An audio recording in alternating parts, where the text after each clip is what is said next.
Real Enigmas and Theories is back again with another video. Now, we've got a lot to talk about, from pineapples to the new intro sequence. And I'm not going to do a recap of the entire episode because I'm sure you've all seen it already. If not, this video will contain spoilers for episode 202, season 2 of Severance. I'm going to break down a few things, point out some of the many esoteric symbolism in the episode, and connect some of the dots that have been right in front of us the whole time. But before I do that, go ahead and tap that screen a few times by liking, sharing, and getting ready to hop down in the comment section to get the convo started. If you're new here, welcome. And if you're not subscribed, hopefully this will be the video to make you want to stick around. So without further ado, let's cook. First off, I've got to say that if my father would have ever came up to me and said, "Fetid Muppet," I would have bust out laughing right there in front of his face. I'm sure they had to retake that shit several times because, I thought he called her a fathead Muppet. But what he actually said, I about fell out my damn seat laughing. And then Hodor standing over there in the corner would have had me laughing even more. But Pops looked like he was about to slap the Severance chip out of Helly's head if she would have got out of line. But let's get to it though. So there's so much in this episode that gives us clues as to what's happening with a few of our characters. And I was surprised that we didn't see Mark drinking in this episode, because that was kind of like his thing in the first season. Maybe he's giving it up, I don't know. We also get to see Dylan's outie for the first time, which is a stark contrast from his Innie. We've seen Helena before when she sent back messages to Helly and briefly talking to Milchick before she got severed. But this version of her really drove the point that she is actually a really big deal in the company, and not just because she's an Egan who decided to get severed. She's actually at the capacity where she could render apologies for her father and the board. We see her rubbing her neck, probably thinking about what Helly tried to do, and now that she just took over her body with the OTC, she's probably really thinking about how bad her Innie wants out. This is something that she knew from the first day, and she knew this because she kept ending up out there on the staircase hallway when Helly was trying to leave out the door. Now, knowing how much weight Helena actually holds at Lumon now makes me ask a few questions though. Like, how come Helena didn't know Kier's favorite breakfast? I remember that Milchick had to educate her on this before she got severed. Also, Milchick seemed like he was giving her a tour of the building. It didn't seem like she was the big boss that she really is. It didn't seem like she really knew her way around or any of that kind of stuff. Maybe they were just downplaying her role in the company to throw us off of the scent of who she really was. The other head scratcher that comes to mind is, how is Cobell able to hide the fact that Helly was trying to delete herself? How does she hide that from the board? And why would Milchick have to be the one to snitch on her? We know that everything was under surveillance. So if that's the case, how would Cobell be able to hide that happened? I mean, at the very least, Helena would have woke up with bruises on her neck and most likely felt the pains from hanging in the elevator and said something to somebody, right? I mean, this is a high-level employee at Lumon, and she's also the heir to the throne.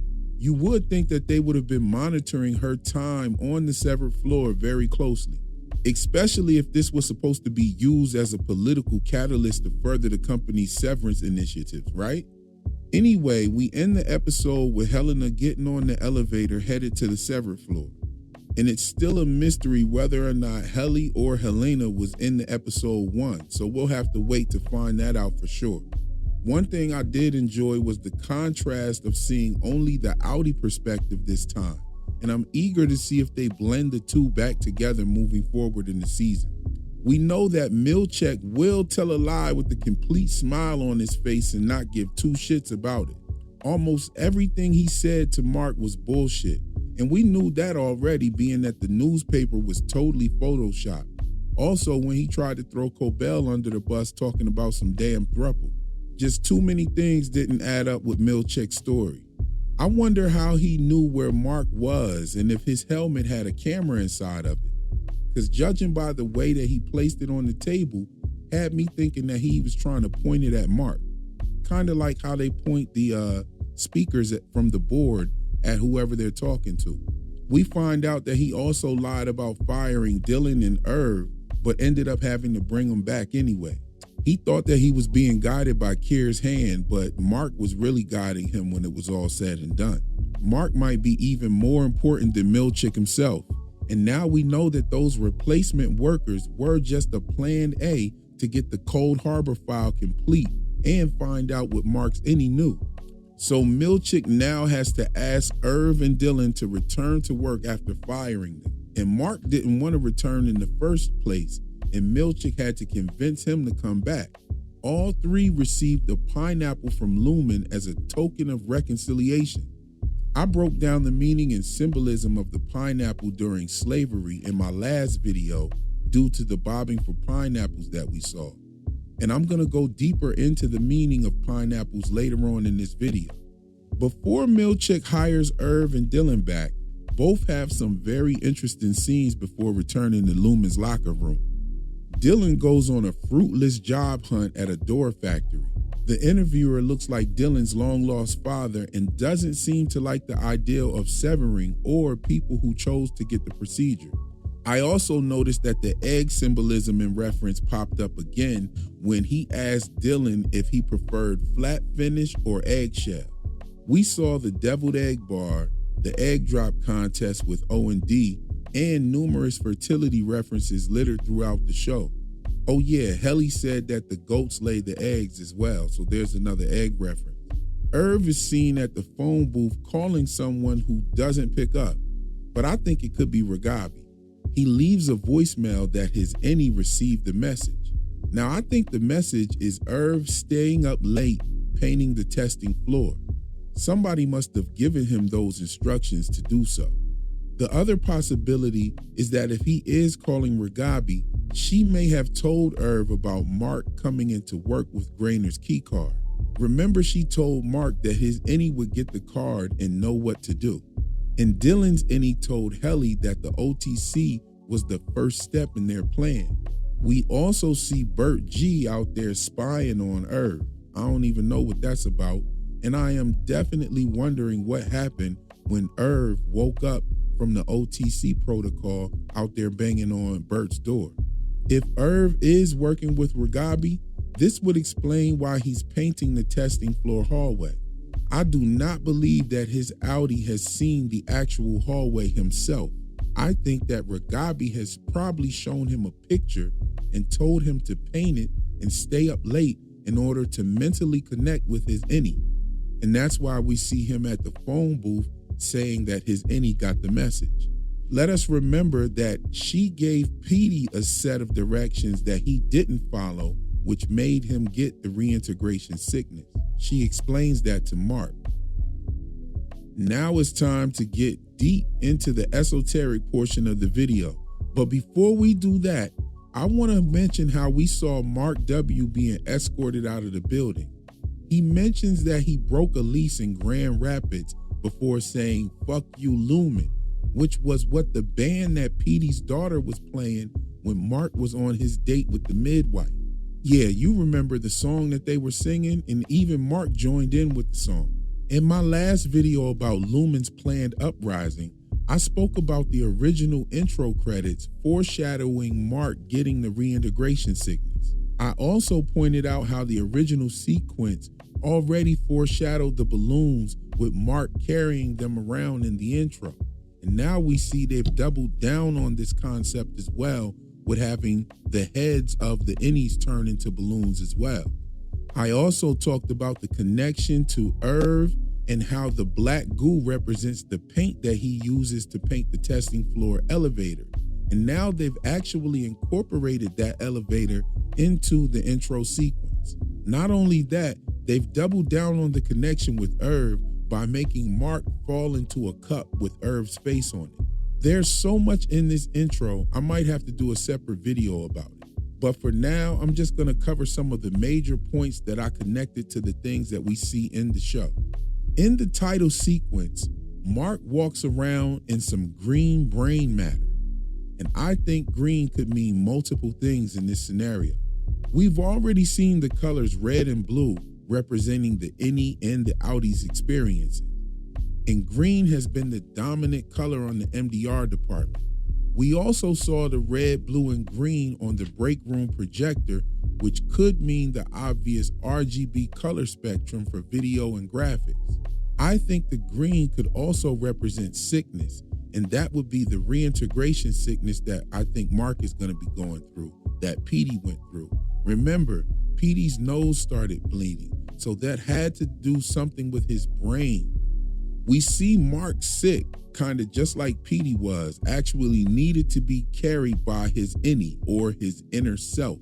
This inner self can also be seen pulling a chip from the brain of a head with wires coming out of it.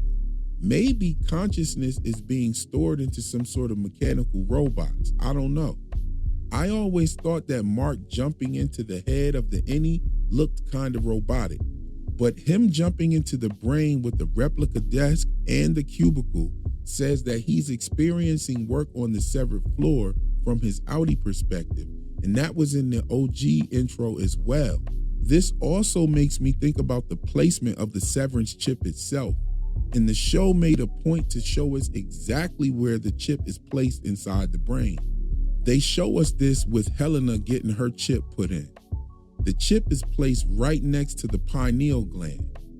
The pineal gland is also known as the seat of the soul, and this explains the seat inside of Mark's head. The chip being placed in the pineal gland and Mark jumping into the head where the pineal gland is ties this directly to the pineapples. Pineal and pineapple are actually phonetically similar. The PINEA is synonymous with both of these words, pineal and pineapples. The pineal gland is a small spiral P-shaped gland located where the two halves of the thalamus join together. Its primary function is to regulate the production of the hormone melatonin that influences sleep-wake cycles and seasonal biological rhythms. This would be a requirement to achieve what the Severance chip does. The pineal gland is sometimes referred to as the third eye because of its light sensitivity similar to the retinas in the eye. This has led to its symbolic connection with perception and awareness. And the projector also had 3 eyes.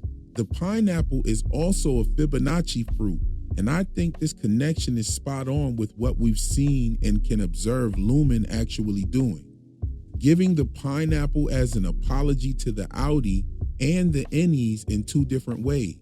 The pineapples to the outies are like a gesture of reconciliation, as for the Innies, it's dubbed as some sort of event that they can do or a festivity, but their arms are tied behind their back. And during the episode, just in case you missed the pineapples and their significance, Cobell brings them up again, even asking Mark if there was a pineapple involved with the reconciliation with Lumon. The pineapple's sweet, juicy interior, hidden beneath a tough, protective exterior, could symbolize the hidden sweet rewards of a spiritual enlightenment. I remember seeing a pine cone somewhere on the show, but I don't recall where. And if you remember seeing it, drop it down in the comments and let me know where. I'll add it to one of my next videos and give you credit. Also, the baby bottles with what I think is honey brings to mind the beehive protocol in the security office and the poster in the break room with the bee that has Kier's head. We see Kier's head on one of the babies at the end of the title sequence, Kier's head in the lobby, Kier's head on the license plate, and in various artworks all over the show. There's so much in this episode and that new title sequence, I think I might just have to do a separate video to cover some of those things. But if you like this video, tap that screen a few times by liking, sharing, and hopping down in the comments. And if you're not subbed already, hopefully this is the video that'll make you do it. Anyway, just a little something to think about while we wait on the next episode. That's all for my video today. I'll catch you in the next one. Peace. fetid moppet.